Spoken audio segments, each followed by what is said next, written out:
Hello friends, welcome to Indian recipes Tamil. நம்ம இன்றைக்கி கிராமத்து ஸ்டைலில் ஒரு சூப்பரான பருப்பு உருண்டை குழம்பு தான் வைக்க போகிறோம். நிறைய பேருக்கு இந்த பருப்பு உருண்டை குழம்பு வைக்கும்போது உருண்டைகள் உடஞ்சி போயிடுது, கரைஞ்சிருது அப்படின்னு சொல்லி நிறைய கம்ப்ளைண்ட் இருக்கும். இப்போ நான் செய்ய போகிற மெத்தடில் பண்ணிங்கன்னா கண்டிப்பாக அந்த கம்ப்ளைண்ட்லாம் வராமல் ரொம்பவே சூப்பராக நீங்கள் பண்ணிடலாம். இந்த ரெசிபி செய்கிறது ரொம்ப ரொம்ப ஈஸி. நான் சில டிப்ஸு, நான் எப்படி இந்த குழம்பு வைப்பேன் அப்படின்னு சொல்லி எல்லாமே உங்களோட ஷேர் பண்ணியிருக்கேன். ஸோ வீடியோ ஸ்கிப் பண்ணாமல் ஃபுல்லாக பாருங்கள். வீடியோக்குள்ளே போகிறதுக்கு முன்னாடி எப்பொழுதும் போல் நம்ம 2 பெஸ்ட் கமெண்ட்ஸ் இன்றைக்கி படிச்சிடலாம். ஃபஸ்ட்டு கமெண்ட் நந்தினி மோகன் அப்படின்ற சிஸ்டர் எழுதியிருக்காங்க. அவங்க நம்ம 2 நாளைக்கு முன்னாடி அல்வா ரெசிபி அப்லோட் பண்ணியிருந்தோம்ல, அதில் கமெண்ட் பண்ணியிருக்காங்க. Love your recipe. இந்த வீடியோ பார்த்த உடனே சப்ஸ்கிரைப் பண்ணிட்டேன், உடனே ட்ரை பண்ணேன். It comes out very well with great taste அப்படின்னு எழுதியிருக்கீங்க.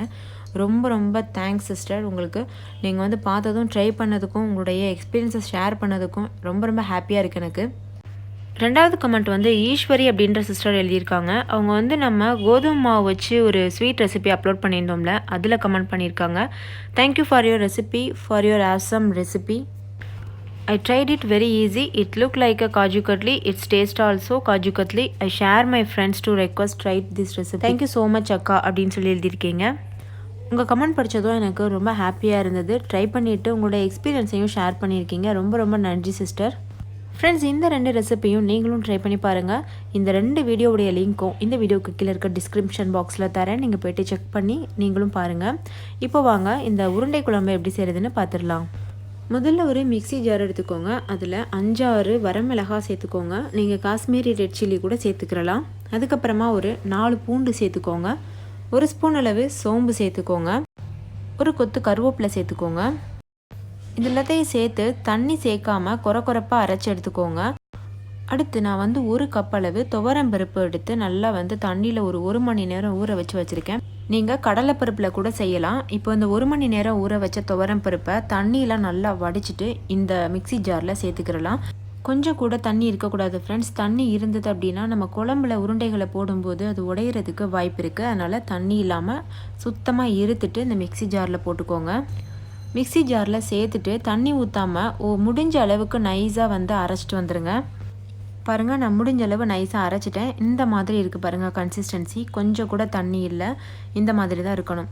இப்போ இதில் நம்ம சின்ன சின்ன உருண்டைகளாக உருட்டி வச்சிடலாம். ரொம்ப பெரிய சைஸ் உருண்டைகளாக உருட்டிட்டிங்க அப்படின்னா அந்த உருண்டைகள் ரொம்ப ஹார்டாயிரும். அதனால் முடிஞ்ச அளவு சின்ன உருண்டையாக உருட்ட பாருங்கள். அப்படி உருட்டினோம் அப்படின்னா அந்த குழம்பெல்லாம் அந்த உருண்டை நல்லா உறிஞ்சிட்டு ரொம்ப சாஃப்டாக இருக்கும்.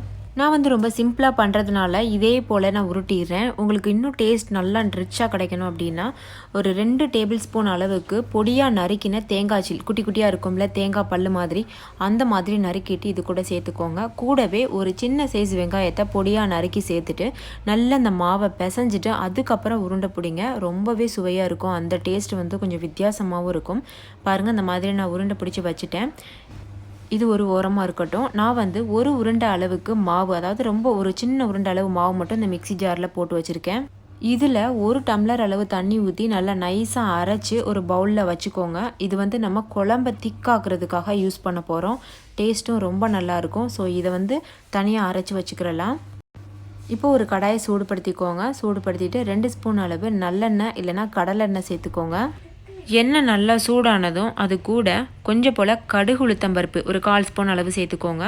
அதுக்கப்புறமா கொஞ்சம் போல் வெந்தயம் சேர்த்துக்கோங்க. அதுக்கப்புறமா ஒரு கொத்தளவு கருவேப்பிலை சேர்த்துக்கோங்க. இதெல்லாம் நல்லா பொரியட்டும். இது கூட ஒரு 10 பல் பூண்டு சின்ன சின்னதாக நறுக்கி வச்சுருக்கேன், அதை நம்ம சேர்த்துடலாம். சேர்த்துட்டு நல்லா வதக்கி விட்டுக்கோங்க இந்த எண்ணெயிலேயே.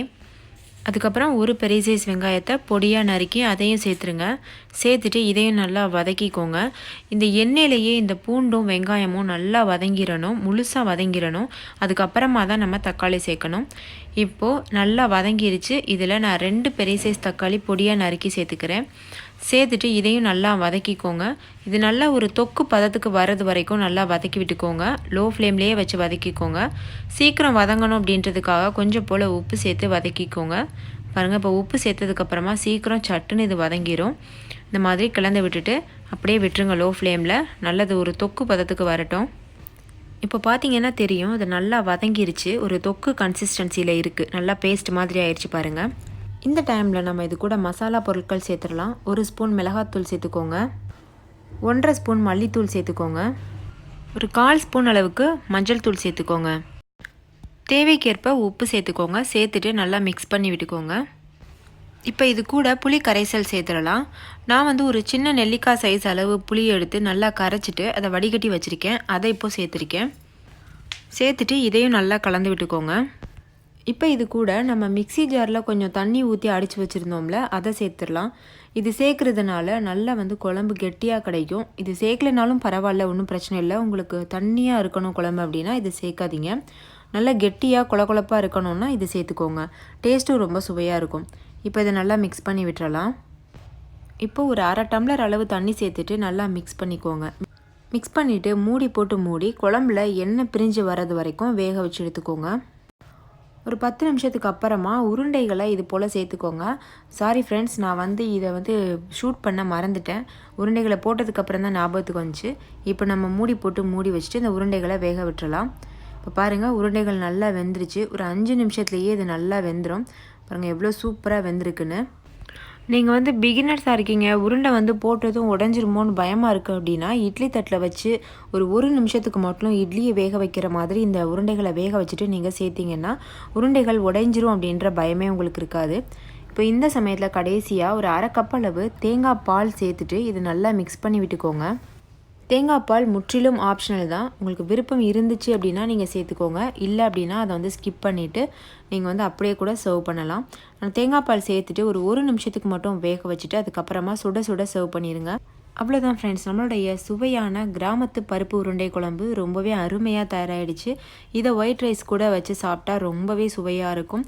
இதுக்கு தொட்டுக்கிறதுக்கு ஒரு முட்டை பொரியலோ முட்டை ஆம்லேட்டு இல்லைனா எந்த பொரியல் வேணாலும் சூட்டபிளாக இருக்கும். ஸோ கண்டிப்பாக நீங்கள் ட்ரை பண்ணுங்கள். ட்ரை பண்ணிவிட்டு உங்களுடைய எக்ஸ்பீரியன்ஸை கமெண்ட்டில் ஷேர் பண்ணுங்கள். இன்னொரு சூப்பரான ரெசிபியோடு நான் உங்களை சந்திக்கிறேன். அதுக்கு முன்னாடி வீடியோ பிடிச்சிருந்தால் லைக் பண்ணுங்கள், உங்கள் ஃப்ரெண்ட்ஸ் கூட ஷேர் பண்ணுங்கள். சேனலை சப்ஸ்கிரைப் செய்யாத நண்பர்கள் சப்ஸ்கிரைப் செய்யுங்க. தேங்க்யூ, பாய்.